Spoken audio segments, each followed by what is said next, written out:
Selamat bertemu kembali di Farmakologi Channel. Yang kali ini kita akan membahas mengenai farmakologi obat-obat otonom.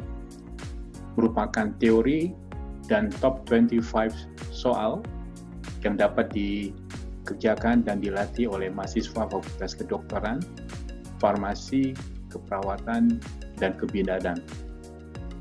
Selamat menikmati.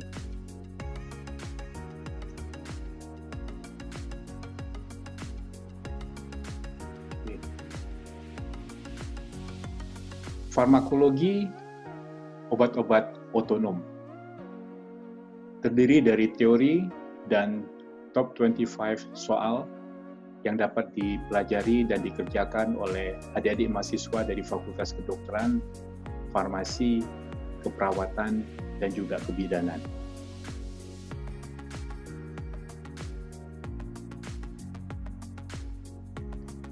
Apa itu obat otonom?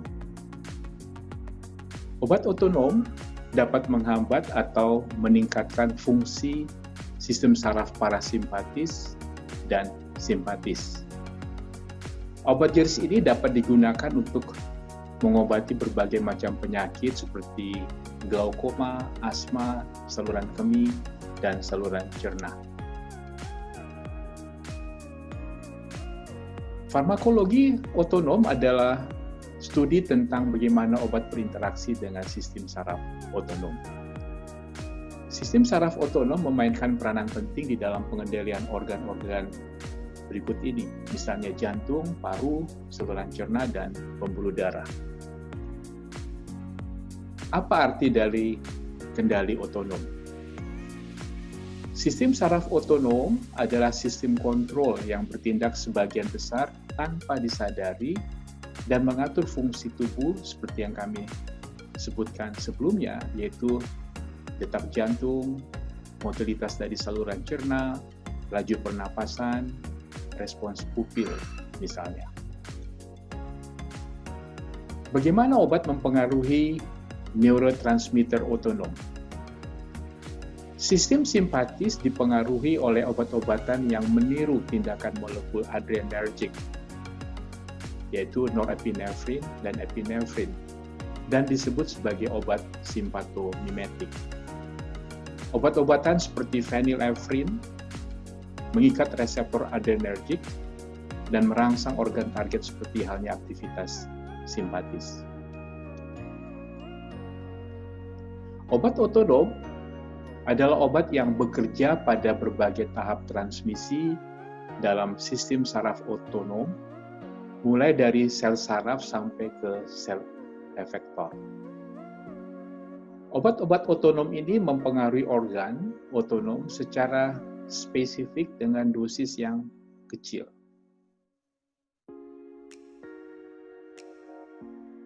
Pada skema sederhana ini dapat dilihat adanya impuls saraf otonom nanti akan mempengaruhi organ otonom, kemudian akan memberikan efek obat otonom.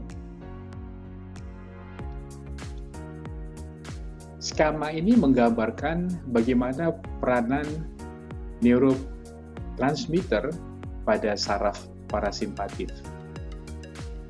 Sini dilepaskan cholinergic atau asetilkolin, neurotransmitternya adalah asetilkolin, ini adalah ganglion, dan pasca ganglion itu juga dilepaskan neurotransmitter asetilkolin.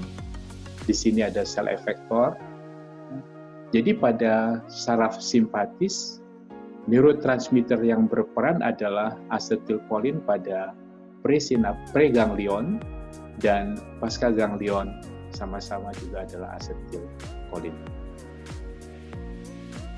Sedangkan pada sistem saraf simpatis, neurotransmitternya pada preganglion adalah asetilkolin, yaitu cholinergic. Sedangkan pada pasca ganglion adalah adrenergic.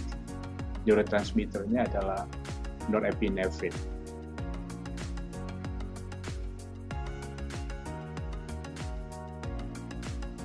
Skema ini menggambarkan bagaimana transmisi cholinergic, di mana enzim kolin asetilase atau kolin asetil transferase ini berperan di dalam sintesa dari asetilkolin. Ini adalah asetil koenzim A, kolin. Kolin asetilase ini akan mengkatalisis sintesis dari asetilkolin pada tahap pemindahan gugus asetil dari asetil koenzim A ke molekul kolin. Jadi ini adalah asetil koenzim A, ini molekul kolin, ya. Kemudian gugus asetil dari asetil koenzim A ini akan berpindah ke gugus kolin menjadi asetilkolin dengan perantaraan enzim kolin asetilase atau kolin asetil transferase. Bagaimana dengan destruksi atau metabolisme dari asetilkolin? Asetilkolin dengan perantaraan enzim kolin esterase akan didestruksi atau dimetabolisme menjadi kolin dan asam asetat, di mana enzim yang berperan adalah asetilkolin esterase, di mana asetilkolin esterase ini bersifat spesifik atau the true atau asetilkolin esterase yang sejati, ACHE. Di samping itu ada juga butiri kolin esterase atau BUCHI, ini merupakan serum esterase atau pseudo kolin esterase. Pada visualisasi ini dapat dilihat bagaimana sintesa dari asetilkolin, asetil koenzim A dengan kolin, asetil akan berpindah ke kolin menjadi asetilkolin. Kemudian ini akan digunakan oleh tubuh dan asetilkolin ini akan bisa dipecah menjadi kolin dan asetat.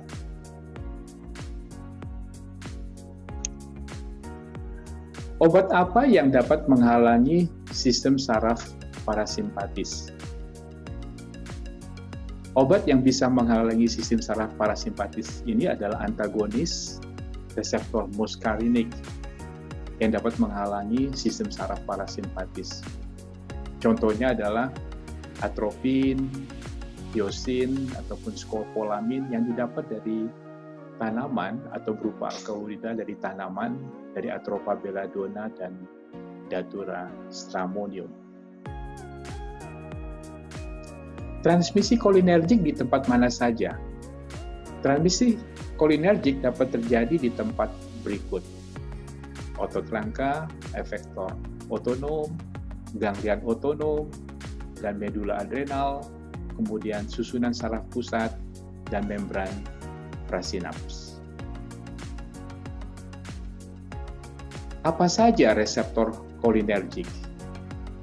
Reseptor kolinergik ini dibagi menjadi reseptor nikotinik dan reseptor muskarinik, di mana nikotinik ini terdiri dari neuronal, ya, kemudian otot di otot nikotinik, sedangkan reseptor muskarinik terdiri dari M1 pada ganglia kelenjar fosfolipase, kemudian M2 ini pada jantung, kemudian M3 pada otot polos ataupun kelenjar.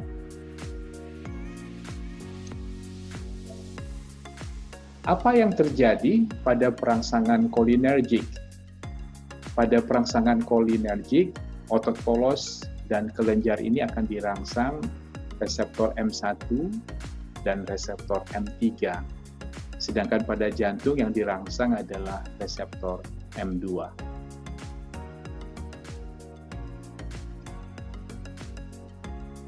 Neurotransmitter adrenergik apa saja?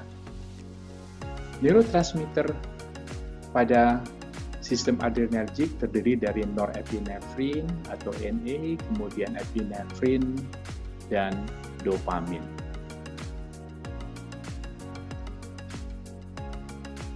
Bagaimana sintesa katekolamin?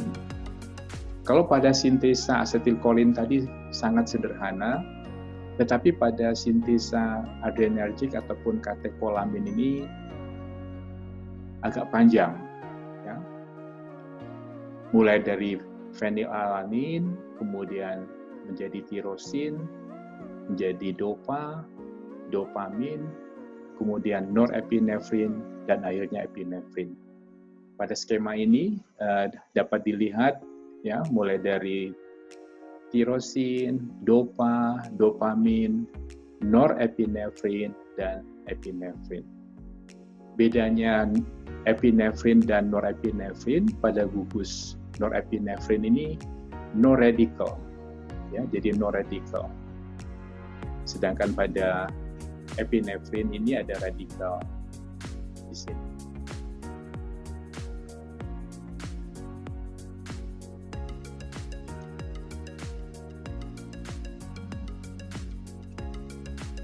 Bagaimana metabolisme katekolamin? Kalau metabolisme asetilkolin tadi juga sangat sederhana, dari asetilkolin menjadi kolin dan asetat. Sedangkan metabolisme katekolamin ini diperantarai dengan enzim COMT atau catechol methyltransferase dan juga MAO atau monoamin oksidase. Reseptor adrenergik apa saja? Reseptor adrenergik terdiri dari reseptor alfa, ya, alfa 1 dan alfa 2, kemudian reseptor beta, beta 1, beta 2, dan beta 3.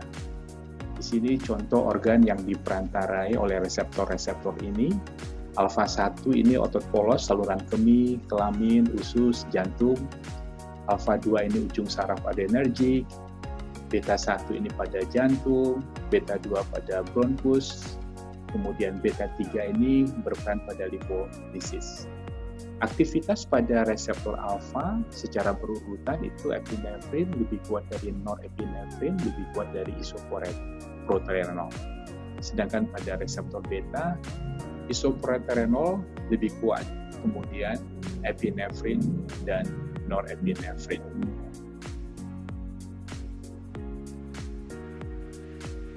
Apa yang terjadi pada perangsangan saraf adrenergik? Dengan adanya perangsangan pada saraf adrenergik, ini bisa dibagi menjadi norepinefrin, ini pada ujung saraf adrenergik, sedangkan epinefrin ini pada medula adrenal. Pada norepinefrin ini bisa mempengaruhi reseptor alfa 1, alfa 2, kemudian reseptor beta 1, beta 2, beta 3, sedangkan epinefrin pada reseptor alfa 1 dan alfa 2, dan beta 1 dan beta 2. Tabel ini menggambarkan secara ringkas perangsangan saraf adrenergik. Di sini organ, neurotransmitter, kemudian reseptor alfa, beta 1 dan beta 2, serta efek simpatisnya. Misalnya organ otot polos pembuluh darah kulit, di sini neurotransmitternya adalah adrenergik, berpengaruh pada reseptor alfa, menyebabkan vasokonstriksi. Sedangkan pada otot polos, adrenergik ini pada reseptor alfa dan sifatnya adalah relaksasi. Bagaimana dengan otot polos pembuluh darah otot rangka? Di sini yang berperan terutama adalah epinefrin pada alfa 3+, dan pada beta 2 ini 1+. Pada dosis rendah ini akan menyebabkan vasodilatasi karena afinitasnya lebih tinggi terhadap beta 2. Sedangkan pada dosis tinggi akan terjadi vasokonstriksi karena aktivitas reseptor alfa lebih dominan. Perlu diperhatikan di sini bahwa respons suatu organ otonom terhadap perangsangan saraf adrenergik ini sangat bergantung pada jenis organ dan juga reseptor adrenergik yang dimiliki oleh organ tersebut. Suatu organ efektor dapat memiliki lebih dari satu reseptor adrenergik. Bagaimana cara kerja obat otonom? Obat otonom mempengaruhi transmisi neurohumoral dengan cara bisa dengan menghambat dan juga bisa mengintensifikasinya. Hambatan sintesis atau pengelepasan neurotransmitter bisa menyebabkan pelepasan neurotransmitter atau berpengaruh pada ikatan dengan reseptor atau berupa hambatan destruksi atau ambilan dari neurotransmitter.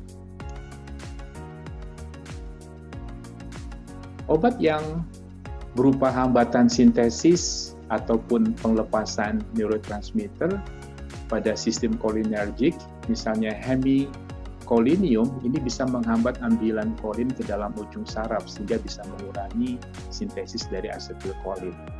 Sedangkan toksin botulinus ini bisa menghambat pelepasan asetilkolin di semua saraf kolinergik.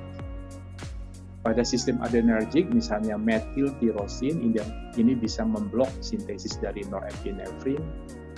Metildopa ini akan didekarboksilasi dan dihidroksilasi menjadi alfa-metil norepinefrin.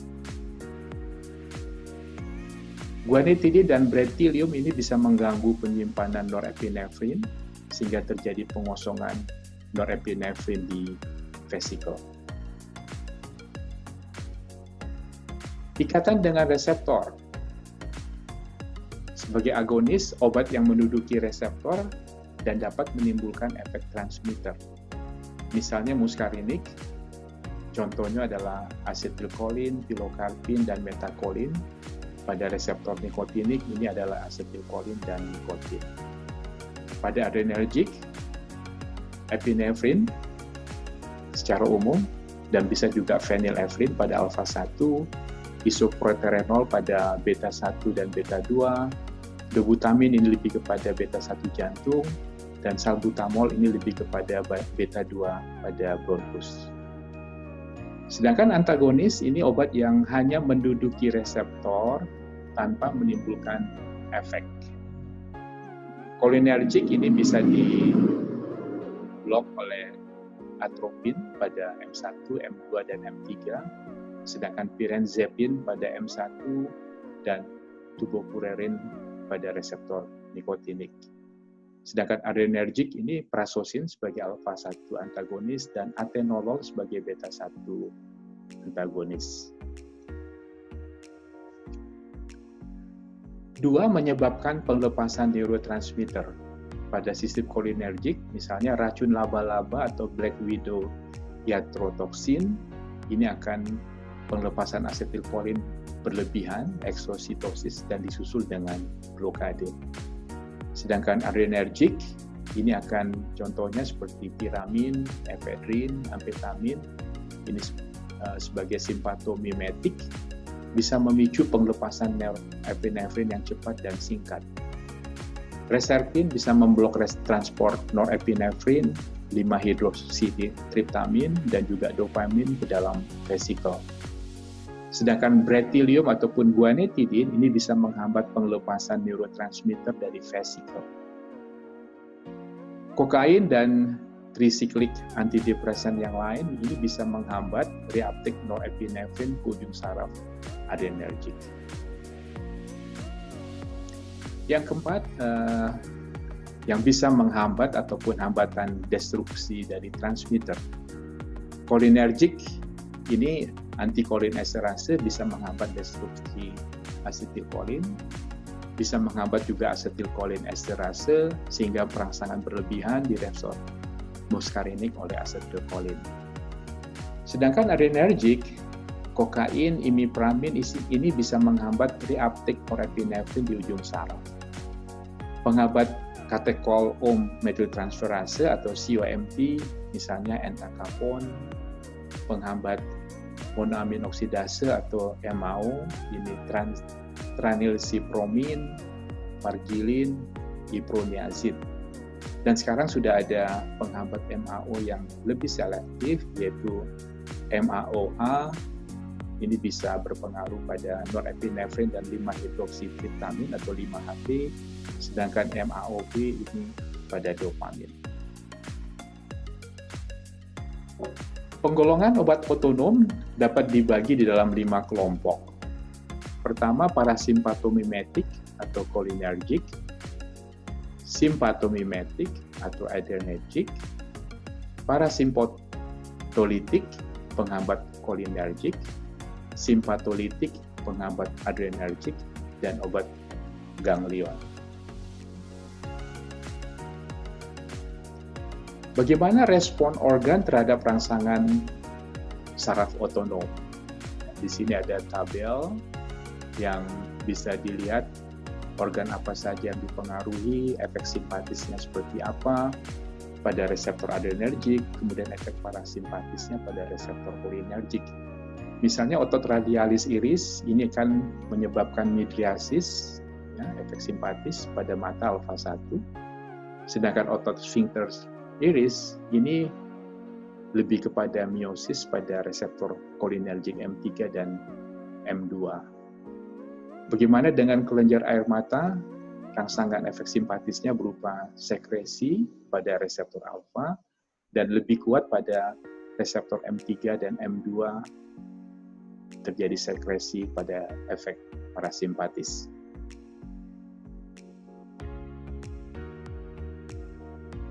Ini pengaruh ataupun respon organ terhadap rangsangan saraf otonom pada otot jantung.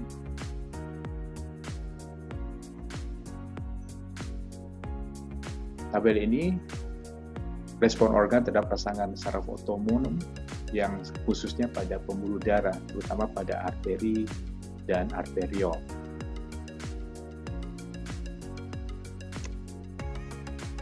Bagaimana dengan paru? Pada paru terjadi relaksasi pada reseptor beta 2. Sedangkan pada lambung, motilitas dan tonus usus ini akan lebih banyak dipengaruhi oleh efek parasimpatis.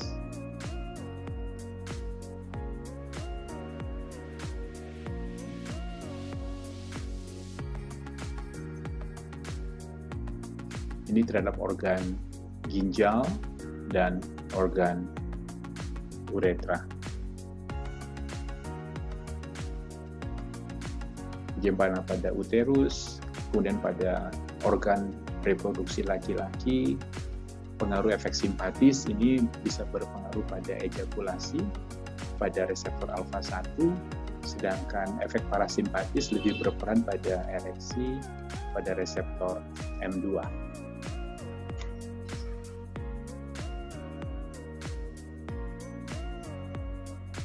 Ini organ pada medula adrenal, otot rangka, hati, dan juga sel beta.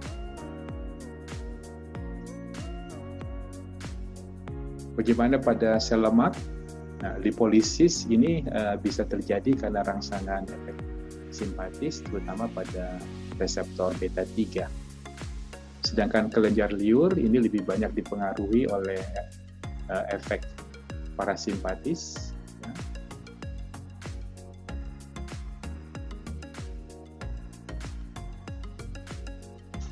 Pada ujung saraf, ini berpengaruh pada simpatis diotoreseptor, simpatis heteroreseptor, parasimpatis otoreseptor, dan parasimpatis heteroreseptor.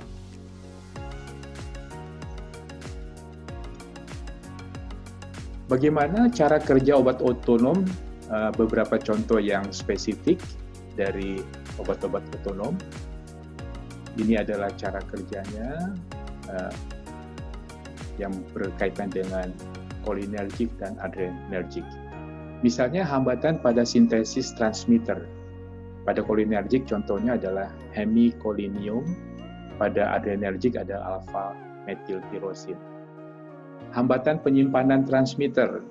Pada cholinergik contohnya vesamicol, pada adrenergik ini contohnya reserpin yang spesifik. Hambatan pelepasan transmitter. Pada cholinergik toksin botulinus, ya. Sedangkan pada adrenergik ini guanetidin, guanadrel, dan bretylium. Ini bisa menyebabkan pelepasan transmitter. Pada cholinergik racun laba-laba, black widow, neostigmin. Ya, pada adrenergik ini tiramin, efedrin, dan amfetamin. Mengosongkan transmitter vesikel saraf ini contohnya pada adrenergik adalah reserpin dan guanetidin. Dan hambatan ambilan kembali transmitter ini spesifik pada adrenergic adalah kokain.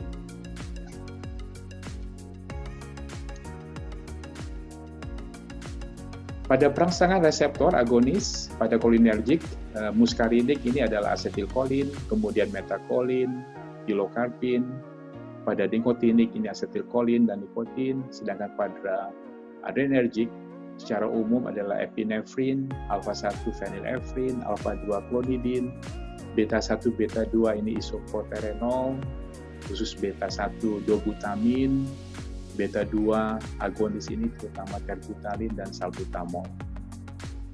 Sedangkan blokade reseptor atau antagonis pada kolinergik ini ada atropin, pada semua reseptor M1, M2, M3, tirenzepin pada M1, tubokurarin pada nikotinik, trimetafan. Kemudian pada adrenergic, alfa dan beta inilah betalol, alfa-1 dan alfa-2 fenoksibenzamin, alfa-1 prasosin dan doxazosin, alfa-2 ini spesifiknya adalah yohimbin, sedangkan beta-1 dan khususnya beta-2 ini adalah propranolol karena dia tidak selektif, bisa kena beta-1 dan beta-2. Sedangkan yang lebih selektif adalah pada beta-1 ini adalah metoprolol dan atenolol.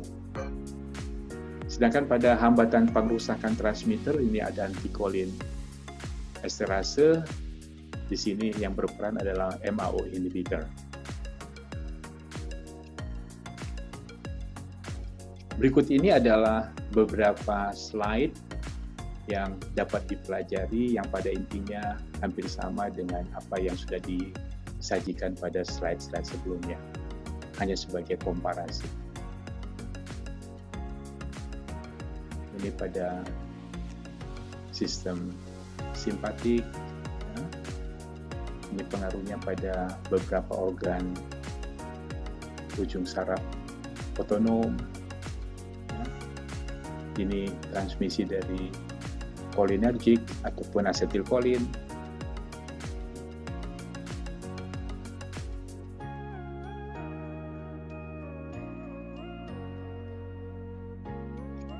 Ini adalah sintesa dari tirosin menjadi epinefrin, ya. Sintesa dari katekolamin lainnya.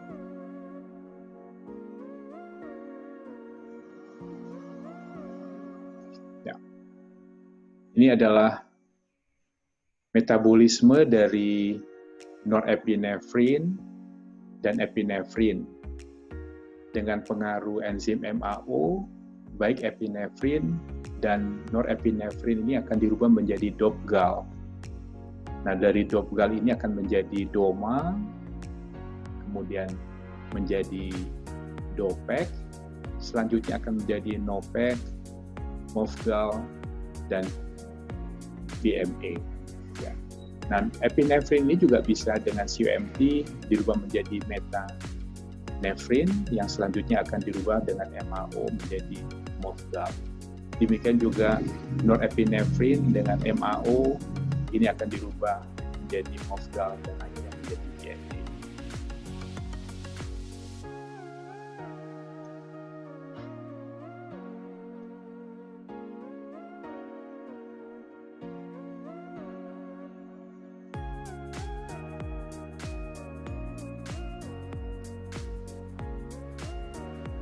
Terima kasih. Berikutnya adalah contoh dari soal-soal obat otonom yang dapat dikerjakan untuk latihan baik oleh mahasiswa Fakultas Kedokteran, Farmasi, Keperawatan, ataupun mahasiswa kebidanan. Kita coba lihat secara sepintas. Ini berkaitan dengan reaksi takifilaksis yang sering terjadi pada penggunaan obat simpatomimetik, ya, obat apa saja.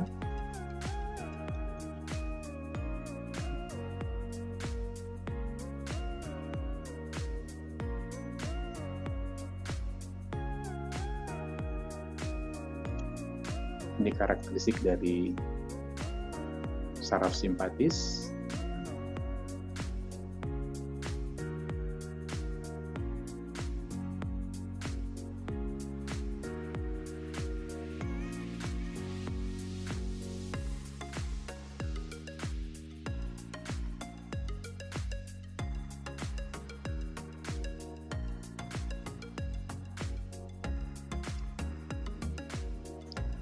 Ini sintesa dari asetilkolin. Transmisi kolinergik.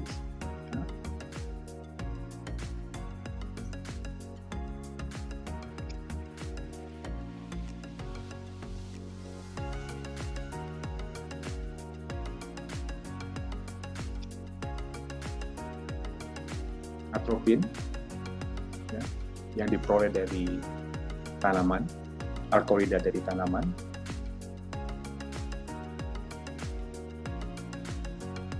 Ini berkaitan dengan transmisi dari senyawa adrenergik, neurotransmitter adrenergik. Bagaimana perangsangan saraf adrenergik pada otot polos pembuluh darah akan memberikan efek simpatis berupa apa?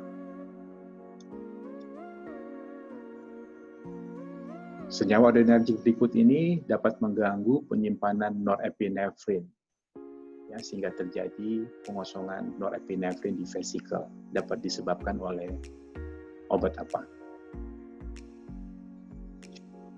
Ini obat yang dapat merangsang reseptor beta 2 adrenergik, ya, apa saja yang secara spesifik ya sebagai beta 2 agonis. Seperti tadi yang sudah dipelajari, dobutamin ini adalah agonis yang dapat merangsang reseptor apa? Adrenergik ini bekerja dengan menghambat reuptake norepinefrin, ya, di ujung saraf. Ya. Ini banyak digunakan dulu pada mereka yang berburu di hutan, ya, dapat lari berkilo-kilometer tanpa lelah dengan menggunakan senyawa berikut ini. Obat ini bekerja dengan cara menghambat penyimpanan transmitter kolinergik. Ya.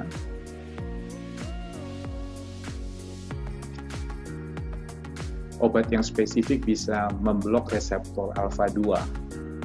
Ini sangat spesifik obatnya ya, karena tidak banyak ya.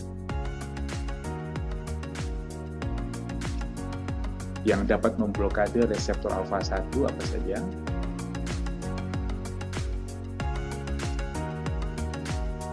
Dan adrenergik berikut ini bekerja dengan menyebabkan penglepasan transmitter alfa.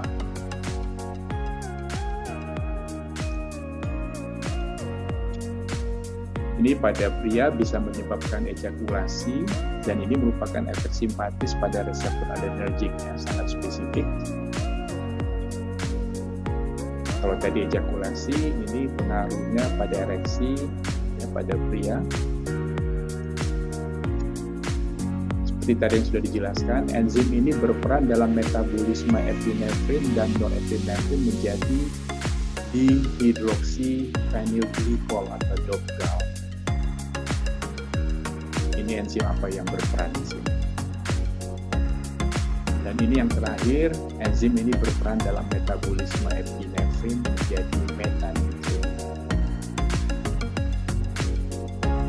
Demikian teori dan beberapa soal yang dapat dipelajari oleh adik-adik mahasiswa di Fakultas Kedokteran, Farmasi, Keperawatan, dan Kebidanan.